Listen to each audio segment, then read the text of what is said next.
Good day, students. I'm Ajoy Kumar Yadav of uh, Bodtoria High School, an English teacher. Uh, I'm making this video for class 12 students of our school. Uh, in this critical moment of time, I know that all of us are facing very serious problems, life-threatening problems. Yet I pray to God that all of us remain safe. I hope that all of us will be safe by the grace of God. So much time has been wasted and we haven't yet been able to start our syllabus. So without wasting any time, we shall try to start our syllabus of class 12. Actually, this video is for the students of class 12 who have just been promoted to class 12 from 11. So first of all, I would like to enlighten you about the syllabus of class 12. Just listen to me. The syllabus of class 12 includes prose piece, poetry piece and drama piece. The prose piece includes the I's habit, strong roots, thank you ma'am, and 3 questions. These 4 prose pieces are there under the prose section. Next comes the poetry section. In this section there are 4 poems on killing a tree, asleep in the valley, shall I compare thee, and the poetry of earth. Now comes the drama section. The drama section includes only 1 drama, that is the proposal, and besides this there is a project of 20 marks. The total taken together is of 100 marks. First of all, let us start the first prose piece, that is the I's habit, and I would request you to open this book, Mind Escapes. I hope all of you have it, and open the first prose piece of class 12, that is the I's habit. It is a very interesting prose piece written by Ruskin, a very famous author in India as well as abroad. First of all, it will be worthwhile to know about the author. So I would request you to first listen to me. I want to give you some information about the author. Students, first of all, let us learn something about the author of this prose piece, The I's Habit. The author is Ruskin. Ruskin is an Indian writer of British descent. He started writing at an early age. In a writing career spanning more than half a century, Bond has proved himself a versatile and gripping storyteller. Bond sometimes called his calling as a wordsmith. He is undoubtedly one of the finest storytellers of the present generation. There are some recurring themes in Ruskin-Bond's short stories. Firstly, nature, particularly the nature of the hills in Garhwal Himalayas with its trees, flowers, birds, animals, insects, rain and wind, is invariably present in almost all the writings of Ruskin-Bond. Ruskin-Bond's writing is steeped with gentle love for human beings, with all their follies, sorrows eccentricities and disabilities.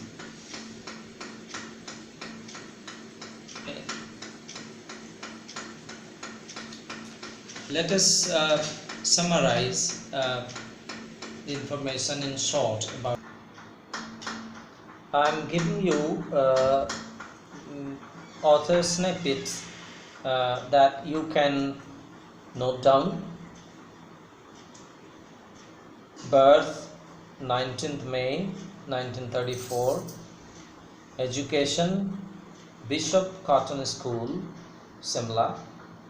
Famous works: Room on the Roof, Blue Umbrella, Our Trees Will Grow in Dera. Awards won: John Llewellyn Rice Prize, Padma Shri, Sahitya Academy Award. Lives now Uttarakhand. In this story, Ruskin Bond exploits the situational irony that originates between two people who meet by chance in railway compartments. The young man and the girl are unaware of their individual blindness and converse with each other from the conviction that both of them can see. Well, now let us move to the text. I had the train compartment to myself up to Rohana. Then a girl got in. The couple who saw her off were probably her parents. They seemed very anxious about her comfort, and the woman gave the girl detailed instructions as to where to keep her things, when not to lean out of windows, and how to avoid speaking to strangers. Start. They called their goodbyes and the train pulled out of the station. As I was totally blind at the time, my eyes sensitive only to light and darkness, I was unable to tell what the girl looked like, but I knew she wore slippers from the way they slapped against her heels. It would take me some time to discover something about her looks, and perhaps I never would. But I liked the sound of her voice and even the sound of her slippers. "Are you going all the way to Dera?" I asked. I must have been sitting in a dark corner because my voice startled her. She gave a little exclamation and said, "I didn't know anyone else was here." Well, it often happens that people with good eyesight fail to see what is right in front of them. They have too much to take in, I suppose, whereas people who cannot see or see very little have to take in only the essentials, whatever registers most tellingly on their remaining senses. Now let us know what the author tells in the first para. In the first para, we come to know that the author, who is the narrator, is taking a train journey, and he is sitting in a train compartment. By the train he wants to go to some destination, and he reaches the station Rohana. At the station Rohana, it happens that a girl got in the same compartment in which he was traveling. The narrator saw that a couple came to see her off. He guessed that they were probably her parents. They seemed very anxious about the comfort of the girl. and the woman, probably her mother, gave her instructions, as most mothers do, uh, uh, where to keep her things, when not to lean out of windows, because it may be dangerous, and how to avoid speaking to strangers. These are the things that we see in the first para, and the narrator tells us about it. Now the second para, uh, the couple on the one end and the girl on the other. Now they call their goodbyes, uh, and the train pulled out of the station. The train pulled out of the station means that the train starts to move. Now the narrator tells us that as he was totally blind at the time, and his eyes were sensitive only to light and darkness. He couldn't see anything except that, as we find here. The narrator tells us that he couldn't understand what the girl looked like. He couldn't see. But from the sound of the slippers that the girl was wearing, as the slippers were striking her heels, from the sound he could guess something. Now the third in the third para, it goes on like this. It would take me some time to discover something about her looks, and perhaps I never would, but I like the sound of her voice and even the sound of her slippers. The author actually, as he tells us, that he couldn't see.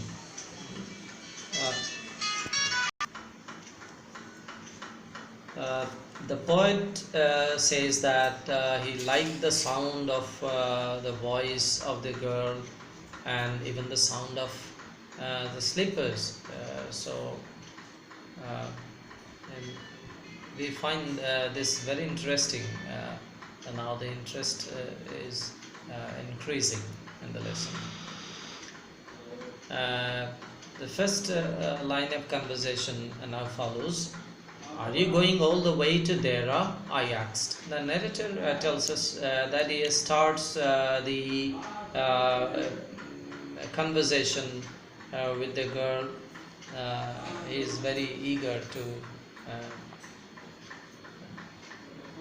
talk to the girl, and he tells us that he asked the girl if she was going to there.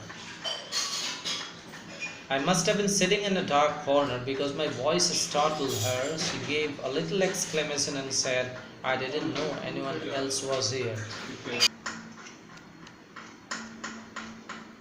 The author tells us that his voice startled the girl, and she gave a little exclamation and said, the girl said, I didn't know anyone else was here. This line uttered by the girl tells us that she was surprised. Well, now the last para of this page goes on like this. Well, it often happens that people with good eyesight fail to see what is right in front of them. They have too much to take in, I suppose, whereas people who cannot see or see very little have to take in only the essentials, whatever registers most tellingly on their remaining senses. In response to the utterance of the girl, the author, Ruskin tells us that sometimes it so happens that people with good eyesight fail to see just what there is in front of them, but people who cannot see or who see very little, or they have to see only some things before them, these things most tellingly give their effect on their senses. So this is what we have in in this first page. I think this much should be there on this day. You should read it again yourself and try to guess the meaning. If any problem arises, we'll discuss it in the next video. The next video will come soon. So thank you very much for all of you. Wait for the next video. Thank you.